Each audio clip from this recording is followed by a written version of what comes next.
Semoga kita semua yang diberikan oleh Allah hari ini khusus hidayahnya, taufiknya untuk mengaji di masjid ini diberikan cahaya dan berkah sisi Allah Subhanahu wa taala. Berkah itu artinya bukan amin. Berkah itu ziyadatul khairi wastimraruhu. Bertambahnya satu nilai kebaikan dan konsisten kebaikan itu berlangsung dijaga sampai kita wafat. Jadi mengaji yang baik itu mengaji yang menambah diri dan pribadi kita menjadi lebih baik. Lalu setelah baik itu dijaga sampai kita wafat kembali kepada Allah. Itu yang dimaksud diantaranya Al-Quran surah Al-An'am di ayat ke-82 itu. Man 'amila shalihan min dzakarin aw untha wa huwa mu'min. Siapapun yang mengerjakan satu amal saleh dalam bentuk apapun, sedangkan ia kerjakan amal saleh itu dengan imannya. Nah, jadi amal saleh itu amal baik yang dikerjakan lewat iman. Karena ada amal baik yang dikerjakan tanpa dorongan iman, itu ada. Nah, misal begini, ada tidak yang belum beriman, non-Islam, belum beriman berbuat baik? Ada. Ada. Yang orang Islam berbuat baik? Ada. Tapi belum tentu kebaikan itu dikerjakan karena imannya. Contoh, ibu sayang pada suami, berbuat baik pada suami karena sayang, karena cinta, atau karena iman pada Allah? Ngaku. Ya. Jadi kebaikan itu ketika dikerjakan secara netral, sifatnya disebut khair, perilakunya disebut ma'ruf namanya. Jelas? Ketika dikerjakan menjadi ibadah karena Allah, itu menjadi ihsan. Mengerjakan ibadah, minumnya ibadah karena Allah, makannya sebagai ibadah karena Allah, yang didorong oleh imannya. Kan ada karena Allah, tapi belum tentu karena imannya. Wallahi, demi Allah saya kerjakan ini karena Allah. Nah, apakah itu cuma di lisannya atau getaran iman yang ada di hatinya? Karena ada orang mengatakan beriman tapi kata Al-Quran baru sampai di lisannya. Itu ada di surah Al-Hujurat di ayat ke-14. Qalatil a'rabu amanna qul lam tu'minu walakin qulu aslamna walamma yadkhulul imanu fi qulubikum. Ada segelintir, sekelompok orang Arab Badui datang pada Nabi mengatakan, kami beriman. Ya Nabi, turun jawaban langsung dari Allah, katakan kalian belum beriman yang sejati. Katakan baru berislam, baru formal berislam. Apa yang menjadikan seseorang formal, resmi jadi Islam itu syahadat dengan lisannya. Karena itu rukun Islam ada 5, dibuka dengan pernyataan resmi, formal di lisan. Asyhadu an la ilaha illallah wa asyhadu anna Muhammadan.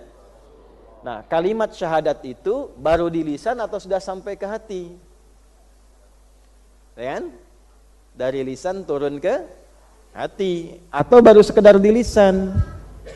Dari mana taunya? Kalau sudah sampai ke hati, maka kalimat syahadat itu jadi iman yang menjadi cahaya, nanti mengalir ke seluruh tubuh, tubuhnya dibimbing untuk berperilaku, bekerja dengan petunjuk iman di hatinya. Iman masuk ke mata, melihatnya pakai iman. Iman masuk ke lisan, ke mulut, bicaranya pakai iman. Iman masuk ke telinga, bicaranya pakai iman. Beda bicara pakai iman dengan tanpa iman, beda.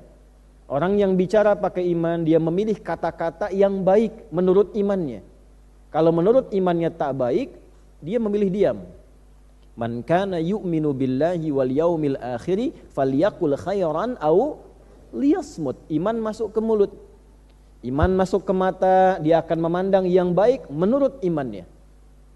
Kalau belum ada iman, mungkin semua netral. Pakaian apapun bisa jadi baik menurut budayanya masing-masing. Tapi menurut imannya berbeda.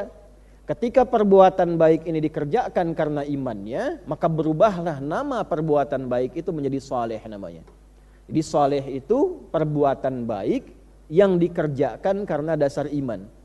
Itu sebabnya kita sering menemukan di dalam Al-Quran, kata iman seringkali bersanding dengan amal saleh. Wal 'asr, innal insana lafi khusr, illa alladzina amanu iman wa amilus salihat. Bila pekerjaan kita dikerjakan karena iman, baik lelaki ataupun perempuan, man amila salihah, siapapun yang mengerjakan satu perbuatan baik tapi saleh karena imannya, min dzakarin au unta, baik lelaki ataupun perempuan, wa huwa mu'minun, dan dia beriman.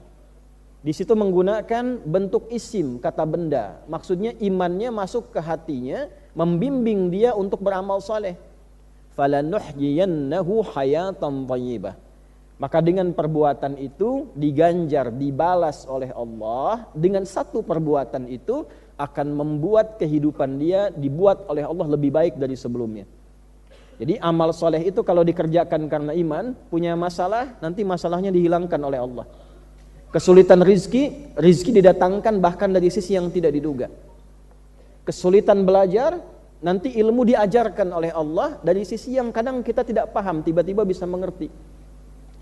Nah, nanti cara untuk mengeluarkan iman itu dalam bentuk amal saleh disebut takwa namanya. Maka semakin meningkat takwanya, semakin mudah hidupnya. Semakin meningkat takwanya, semakin mudah rizkinya. Semakin meningkat takwanya, semakin bertambah ilmunya. Wa may yattaqillaha yaj'al lahu makhraja. Siapapun yang takwanya semakin meningkat, maka kemudahan semakin diberikan. Wa yarzuqhu min haitsu la yahtasib. Quran surah ke-65 di akhir ayat kedua, di awal ayat ketiga. Demikian di Al-Baqarah di akhir ayat 282. Wattaqullah, siapapun yang mencoba meningkatkan takwanya kepada Allah, wa yu'allimukumullah, Allah akan tambahkan pengetahuan kepadanya. Karena itu mengaji pun pakai iman. Dan ayat majlis ilmu dibukanya pakai iman. Surah Al-Mujadalah ayat 11 itu. Ya ayyuhalladzina amanu, pakai iman. Idza qila lakum tafassahu fil majalis fafsahu yafsahillahu lakum. Hai orang-orang yang beriman, jika disampaikan pada Anda, luaskan majlis itu. Maknanya dua. Satu, yang sudah duduk, ada tempat masih longgar, masih kosong. Yang lain masuk, luaskan, merapat dulu. Supaya yang datang, kata Imam An-Nawawi dalam kitab At-Tibyan itu, tidak melompati, melewati, mepet-mepet yang sudah duduk. Supaya yang datang duduk tepat di tempatnya, karena yang longgar bisa digeser, masuk. Ada makna kedua, di makna kekinian. Kalau ada majlis yang baik, majlis itu dari kata jalasa, berpindah dari tempat rendah ke tinggi, tempatnya disebut majlis. Kenapa tempat ngaji disebutnya majlis? Karena majlis itu, pengajian itu, tempat ngaji itu seharusnya mengangkat derajat seorang hamba dari rendah ke tinggi, naik derajatnya. Apa yang naik itu? Dua, yarfa'illahu alladhina amanu minkum, satu imannya. Dua, walladzina utul ilma darajat, ilmunya. Nah, itulah yang disebut berkah. Jadi pengajian yang penuh berkah itu membuat derajat kita naik dalam dua hal. Satu, imannya naik. Dua, ilmunya bertambah. Itu yang dijaga sampai meninggal. Sebab kalau imannya naik, pasti amal solehnya naik. Kalau ilmunya naik, amal soleh itu dikerjakan dengan benar. Amal yang dikerjakan dengan dorongan iman tanpa ilmu nanti akan beralih dari soleh jadi salah. Bisa salah. Ada orang misalnya dulu sering meninggalkan sholat, taubat dia, tapi belum ngaji. Karena belum tahu ilmu, semangatnya tinggi, imannya menguat, ilmunya kurang.